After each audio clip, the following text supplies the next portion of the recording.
Gautami high school 2025 10వ తరగతి పరీక్ష ఫలితాలలో అగ్రగామి శ్రీ గౌతమి 596, 594, 591, 590, 589, 586, 586, 585, 584,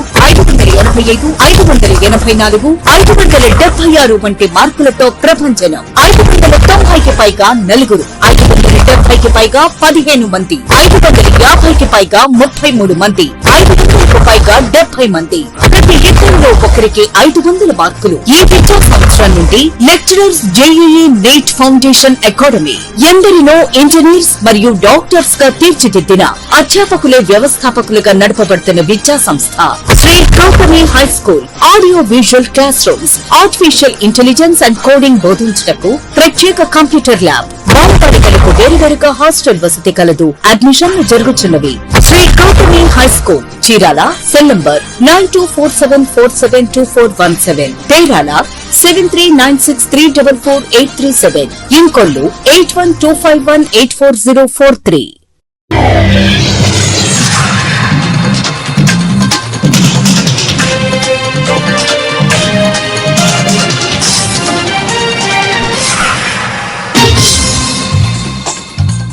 నమస్కారం, సిటీ న్యూస్ కి స్వాగతం. బాపట్ల జిల్లా మాటూరులో నల్లబర్లి పొగాకు రైతులు మరియు బయ్యర్లతో ముఖాముఖి కార్యక్రమం జరిగింది. ఈ కార్యక్రమంలో రాష్ట్ర మంత్రులు అచ్చెన్నాయుడు, గొట్టిపాటి రవికుమార్, పరుచూరు ఎమ్మెల్యే ఏలూరి సాంబశివరావు, సంతనూతలపాడు ఎమ్మెల్యే బీన్ విజయ్ కుమార్ పాల్గొన్నారు. ఈ కార్యక్రమంలో పొగాకు రైతులు, సంబంధిత అధికారులు, పొగాకు కంపెనీ ప్రతినిధులు పాల్గొన్నారు.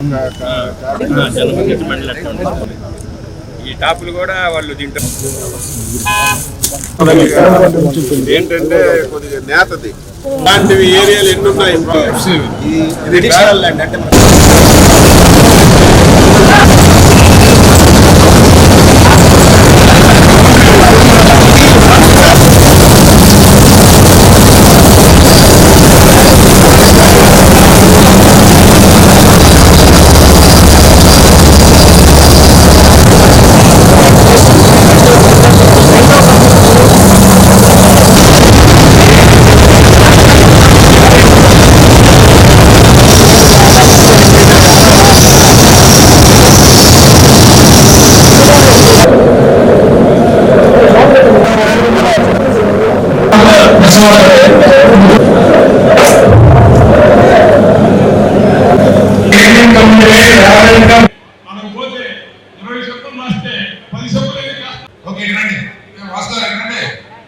రాష్ట్ర ప్రభుత్వం తరపున మనం వచ్చాం.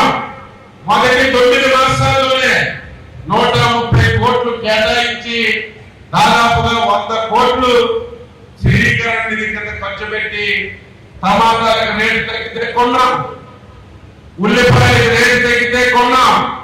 అదేవిధంగా ఎక్కడ ఏ ధరకు రేటు తగ్గితే మనమే కొని ధరలు ఎక్కడ ఇబ్బంది లేకుండా చేశాం. ఈ రోజు పొగాకు కూడా రైతాంగానికి స్పష్టంగా మాటిస్తున్నాను.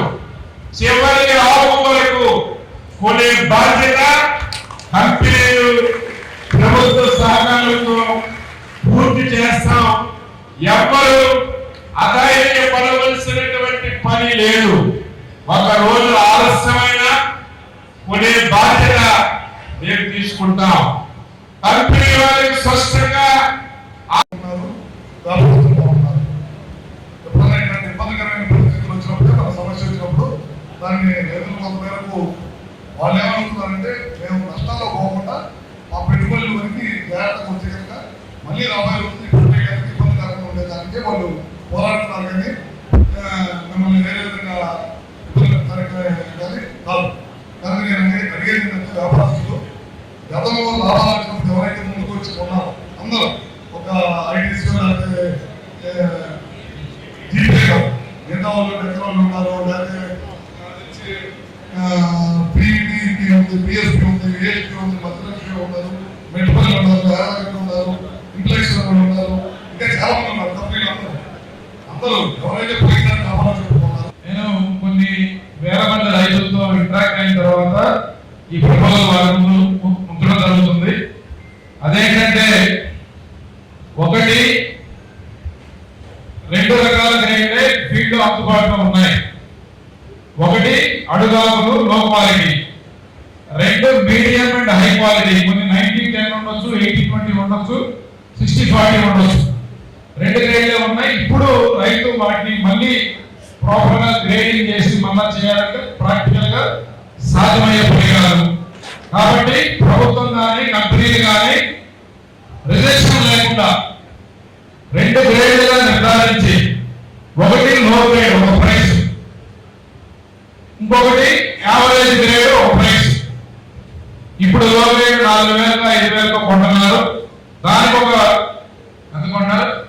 బాపట్ల జిల్లా చీరంలో వైఎస్ఆర్సీపీ జిల్లా అన్ని విభాగాల అధ్యక్షులతో ఏర్పాటు చేసిన విలేకరుల సమావేశంలో సంచార జాతుల రాష్ట్ర ప్రధాన కార్యదర్శి మరియు బాపట్ల జిల్లా వైఎస్ఆర్సీపీ దివ్యాంగుల విభాగం అధ్యక్షులు చెల్లా రామయ్య మాట్లాడుతూ బాపట్ల జిల్లాలో కూటమి ప్రభుత్వంలో ఉన్న నాయకులు చేస్తున్న అరాచకాలను ఖండిస్తున్నామని, నాడు మాజీ సీఎం జగనన్న పాలనలో మా వైఎస్ఆర్సీపీ ఎమ్మెల్యేలు ఇన్ఛార్జీలు సంక్షేమ పథకాలను ప్రజల వద్దకు వెళ్లి అందించారని, ఇలాంటి కక్షపూరిత రాజకీయాలు ఆనాడు ఎక్కడా కూడా చేయలేదని అన్నారు. ఈరోజు బాపట్ల జిల్లాలో ఉన్న వైఎస్ఆర్ కాంగ్రెస్ పార్టీ విభాగ భాగం ఉన్న అధ్యక్షులందరం కూడా బీసీసీఎల్ అధ్యక్షులు గౌన్ శ్రీనివాసరావు అన్న, ఎస్సీసీఎల్ అధ్యక్షులు వాసన్న, అలాగే ఎస్టీసీఎల్ అధ్యక్షులు మొగుల్ నాగేశ్వరరావు అన్న, మేమందరం కూడా ఈరోజు చీరాలలో కట్టడం జరిగింది.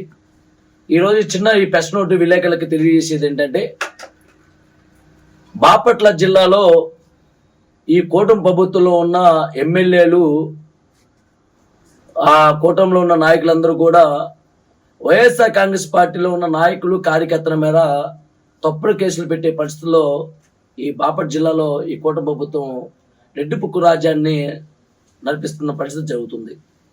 ఈరోజు బాపట్ల జిల్లాలో ఉన్న ప్రజలందరూ కూడా గమనిస్తున్నారు.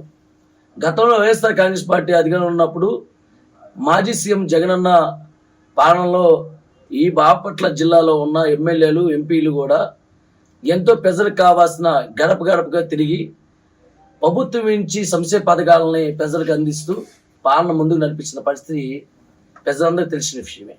ఈరోజు కూటమి ప్రభుత్వం వచ్చిన ఈ సంవత్సరం లోపే ఈ బాపట్ల జిల్లాలో కూడా తప్పుడు కేసులు పెట్టి పోలీసు వాళ్ళు కూడా వాళ్ళ ఒక డ్యూటీని ఒక చట్టభాగంగా చేయకుండా ఈ కూటమిలో ఉన్న ఎమ్మెల్యేల మాటలు విని గ్రామాల్లో ఉన్న వైఎస్ఆర్ కాంగ్రెస్ పార్టీ నాయకుల మీద, కార్యకర్తల మీద ఇసుక మాఫియా అని అబద్ధాలు తప్పుడు కేసులు పెట్టి, లేదంటే వేరే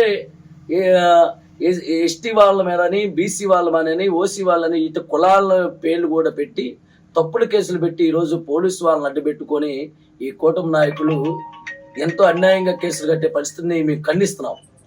అలాగే చీరాల నియోజకవర్గంలో కూడా ఇక్కడ ఉన్న లోకేష్ రెడ్డిపుక్కు రాజ్యాన్ని చీరాల ఎమ్మెల్యే కొండయ్య గారు కూడా అలాగే నడుచుకున్నా అని చీరాల ప్రజలందరూ చెప్పుకున్న పరిస్థితి మేము కూడా చూస్తున్నాం.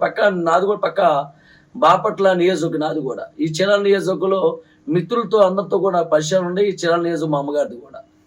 అయినా కూడా చీరాల నియోజకవర్గ ప్రజలు కూడా పరిస్థితులు ఎలా ఉందంటే, కొన్ని గ్రామంలో ఉన్న పరిస్థితులను చూస్తుంటే కొండయ్య గారు పేరు చెప్పి దాచేపల్లి పోలీసుల చేతిలో చిత్రహింసలకు గురై గురజాల సబ్ జైలు ఉన్న తంగేడ గ్రామానికి చెందిన ఉప్పుతొళ్ల హరికృష్ణను పరామర్శించిన వైసీపీ నిజ నిర్ధారణ బృందం.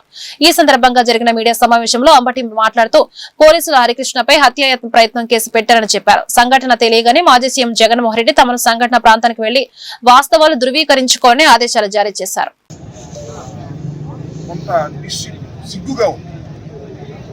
ప్రజాస్వామ్య దేశంలో ఒక వ్యక్తిని పట్టుకు వెళ్ళి రక్షక భటులు అనేవారు, అంటే పోలీసులు పట్టుకు వెళ్ళి కొట్టడం, దారుణంగా చిత్రహింసలకు గురి చేయటం అనేది చాలా దారుణమైనటువంటి అంశం. నిజంగా తోడ హరికృష్ణ చెప్పిన మాటలు నా మాటలుగా చెప్పాలంటే, ఆయన ఉదయం 4 గంటలకి పోలీసు వారు ఇచ్చారు. అది కూడా ఎవరో జానీ భాష అంట. ఆ గ్రామంలో ప్రత్యర్థి రాజకీయ పార్టీకి, తెలుగుదేశం పార్టీకి చెందినటువంటి నాయకుడు ఆయన కారులో వచ్చారు. ఆయన కారులో వచ్చి మీరు రండి అంటే, ఏమిటి పోలీసు వ్యాన్ కూడా కాదు, ఎందుకు మేము ఈ కారులో రావాలి అని తండ్రి కొడుకులు ఇద్దరు కూడా అడ్డం తిరిగి మేము వస్తాం పదండి పోలీస్ స్టేషన్, కానీ ఆ జానీ భాషా కారులో మేము రాము, ఆయన తెలుగుదేశం ఆయన మాకు వ్యతిరేకంగా ఉన్నాడు, ఆయనే మిమ్మల్ని తీసుకొచ్చి మమ్మల్ని తీసుకెళ్లాలని ప్రయత్నం చేస్తున్నాడు, మేము రామని పోలీస్ స్టేషన్కి వచ్చాము. ఇందాక ఆ ఎల్లయ్య తండ్రి గారు చెప్పినట్టుగా వాళ్ళ అన్నను కూడా తోడు తెచ్చుకున్నారు. ఎల్లయ్య పాప ఒక్కడే కాదు కదా అని వాళ్ళు వచ్చి ఆ 2 కాళ్ళ మోకాళ్ళ మీద నిలబడి ముఖం మీద కొట్టడం. ఏం చేశాడు ఆయన? అతను ఏం ఘోరం చేశాడు? వైఎస్ఆర్ కాంగ్రెస్ పార్టీలో ఉన్నాడు. అయితే పోలీసులు ఏదైనా ఉంటే కేసు పెట్టారుగా. 307 అంటే 109 బిఎన్ఎస్ పెట్టారు. అంటే మనిషిని చంపబోయాడని ఫాల్స్ కేసు పెట్టారు. మరి కొట్టడం ఏంటి? ఒక మనిషి ఇట్లా కొట్టడం ధర్మమేనా? అసలు ఆ సిఐ గారి పద్ధతి ఏంటి? Is the second time Krishnaveni అనే ఆయన పట్టుకొచ్చి హైదరాబాద్లో పట్టుకొచ్చి రాత్రి 12-1 గంటకి ఆమెని ఇంట్రాగేషన్ చేశాడు. అదే విషయం మ్యాజిస్ట్రేట్ గారికి చెప్పింది. ఆమె చెబితే నోటీస్ ఇచ్చారు మ్యాజిస్ట్రేట్ గారు. మళ్ళీ ఇవాళ ఒక వ్యక్తిని తీసుకొచ్చి పోలీస్ స్టేషన్లో మీరు కొట్టి వాళ్ళు చూస్తే నడవలేకపోతున్నాడు. సరే, అతను ఏం చేశాడు? కొట్టిన తర్వాత నిజంగా హాజరుపరిచేవాళ్ళు కాదు. వీళ్ళ నాన్నగారు పెదనాన్న వెళ్ళి అరుస్తూ గందరగోళం చేస్తే వాళ్ళ మా పార్టీకి చెందిన వాళ్ళందరూ కూడా వెళ్ళి ఏంటి అయితే కొడుతున్నారని పెద్దగా అరిస్తే వాళ్ళ పేపర్లో కూడా వచ్చి నీళ్ళు రాశారు. వైఎస్ఆర్ కాంగ్రెస్ పార్టీ దౌర్జన్యం చేశారు అని రాశాడు. ఈనాడు ప్రభుత్వం ఏర్పాటు చేస్తున్న శిక్షణ కేంద్రాల్లో కుట్టు పని తరఫీదు పొందుతున్న మహిళలకు ప్రభుత్వం అన్ని విధాల అండగా ఉంటుందన్నారు chief whip MLA GV Anjaneyulu. మండల కేంద్రమైన శావల్యాపురంలో ఈడబ్ల్యూఎస్ సహకారంతో ఉచిత కుట్టు శిక్షణ కార్యక్రమాన్ని ఆయన ప్రారంభించారు. ఈ సందర్భంగా చీఫ్ విప్ జీవీ మాట్లాడుతూ కుట్టు పని నేర్చుకోవడం ద్వారా మహిళలు ఆర్థికంగా నిలబడేందుకు తమ కుటుంబాలకు అండగా నిలబడటానికి అవకాశం లభిస్తుందని అన్నారు.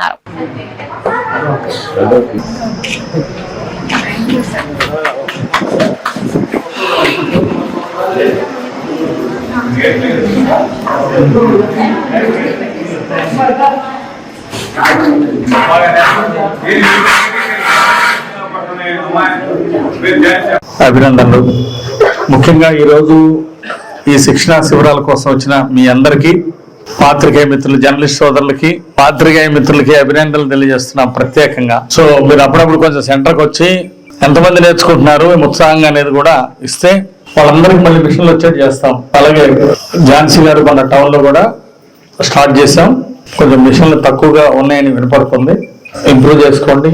అలాగే ఎక్కడ ఎన్ని కావాలని పెట్టండి. ట్రైనింగ్ లో మాత్రం రాజీ పడద్దు. ఝాన్సీ గారు చక్కగా నేర్పాలి. జీవీ ఆంజనేయులు ఇక్కడ మాత్రం కాంప్రమైజ్ అవడమ్మా. నీకు వేరే విషయంలో సాయం చేయమంటే చేస్తా గానీ అది నువ్వు మిషన్లు తక్కువ పెట్టినా వీళ్ళకి తక్కువ నేర్పినా నేను ఒప్పుకోను. ఎందుకంటే చంద్రబాబు నాయుడు గారి ఆకాంక్ష ఒకటే, వీళ్ళందరూ బాగా నేర్చుకొని ఏదో నెలకు 10,000 సంపాదిస్తే వాళ్ళ పిల్లల చదువుకు ఉపయోగపడతాయని చెప్పేసి మా నాయకుడు మన సీఎం గారి ఆలోచన. దాన్ని ఇక్కడ బాగా మన వినుకొండ నియోజకవర్గం పల్నాడు జిల్లా అంతా బాగా అమలు చేయాలని నా యొక్క బలమైన కోరిక. ఈరోజు భార్యాభర్తలు ఇద్దరు కష్టపడితేనే, భార్యాభర్తలు ఇద్దరు సాఫ్ట్వేర్ ఉద్యోగాలు చేస్తున్నారు, భార్యాభర్తలు ఇద్దరు ఉద్యోగం చేస్తున్నారు, లేదా ఒక వ్యాపారం చేస్తున్నారు. ఈ విధంగా ఈరోజు మన దేశంలో భార్యాభర్త ఇద్దరు కష్టపడితేనే పిల్లలకు మంచి భవిష్యత్తు ఇవ్వగలిగేది మనం. ఈరోజు ఇంటర్మీడియట్ చదువులు పెరిగిపోయినాయి, రేట్లు అంటే కాలేజీ ఫీజులు కానీ అన్ని కూడా పెరిగిపోయినాయి. పిల్లల్ని చదివించాలంటే మధ్యతరగతి కుటుంబాలకి, బిలో మిడిల్ క్లాస్ ఫ్యామిలీస్ కి చాలా భారం అయిపోయింది. ఇలాంటి పరిస్థితుల్లో పిల్లల్ని చదివించాలని, వాళ్ళ కుటుంబం అభివృద్ధిలోకి రావాలంటే పిల్లల్ని బాగా చదివించుకోవాలి. పిల్లల్ని బాగా చదివించాలంటే ముందు భార్యాభర్తలు ఇద్దరు కష్టపడితేనే మనం ముందుకెళ్ళగలుగుతాం. కాబట్టి తప్పనిసరిగా మీరు నేర్చుకునే కృషికి మా సహకారం ఉంటుంది. తప్పనిసరిగా ముఖ్యమంత్రి గారి సహకారంతో ఎవరైతే 80% అటెండెన్స్ ఉంది చక్కగా నేర్చుకుంటారో చివరిలో బయట టీచర్ల చేత టెస్ట్ పెడతాం. మన ఝాన్సీ గారు వేళ్ల చేత కాదు, నేను స్పెషల్ టీవీని పిలిపిస్తా, టెస్ట్ పెట్టిస్తా. పాస్ అయిన వాళ్ళందరికీ 80% అటెండెన్స్ ఉండి స్టిచ్చింగ్ నేర్చుకున్న వాళ్ళందరికీ మీకు మిషన్లు ఇచ్చే బాధ్యత నేను తీసుకుంటాను. ఓకే, సో ఆ విధంగా ఇచ్చే మిషన్లకి సద్వినియోగం చేసుకోండి. మీ అందరికి తప్పనిసరిగా మేము అందరం అండగా ఉంటాం. అలాగే తొందరలోనే పెన్షన్లు కూడా, ఇప్పుడు రేషన్ కార్డు లేని వాళ్ళకి దరఖాస్తు తీసుకుంటున్నారు, రేషన్ కార్డులు ఇస్తారు. ఇంకో 2 నెలల తర్వాత కొత్త పెన్షన్లు మీకు ఊళ్ళో చూశారు కదా. 3,000 పెన్షన్ 4,000 అయిందా లేదా? చంద్రబాబు గారి వల్లనే. గత ప్రభుత్వం 5 ఏళ్ళు ఉన్నా 3,000 ఇచ్చారు పెన్షన్, సంవత్సరానికి 250 చొప్పున పెంచారు. కానీ చంద్రబాబు గారు ఒక్క సంతకంతో ఒకే నిమిషంలో ఒకేసారి 1000 రూపాయలు పెంచారు చంద్రబాబు గారు. ఒకసారి గట్టిగా చప్పట్లు కొట్టండి చంద్రబాబు నాయుడు గారికి. అలాగే మీకు ఆకలి అవుతుంది, నేను కూడా అర్థం చేస్తాను. దాచేపల్లి మండలం టీడీపీ నేతలు మీడియా సమావేశం నిర్వహించారు. ఈ సందర్భంగా వారు మాట్లాడుతూ ఉప్పుతోళ్ల ఎల్లయ్య, అతని కుమారుడు హరికృష్ణ 2024 ఎలక్షన్ లో పెట్రోల్ బాంబులు కేసులో రౌడీ షీటర్లు, వీరితో పాటు వైఎస్ఆర్సీపీ నాయకులు 20 మంది ఆ కేసులో ఉన్నారని దాచేపల్లి తెలుగుదేశం పార్టీ మండల అధ్యక్షుడు బెల్లంకొండ చంద్రశేఖర్ బద్రి ఆరోపించారు. మేము కక్ష సాధింపు చేస్తే ఆ విధంగా ఉంటుందో అని మాట్లాడిన మండల కన్వీనర్ బద్రి అన్నారు.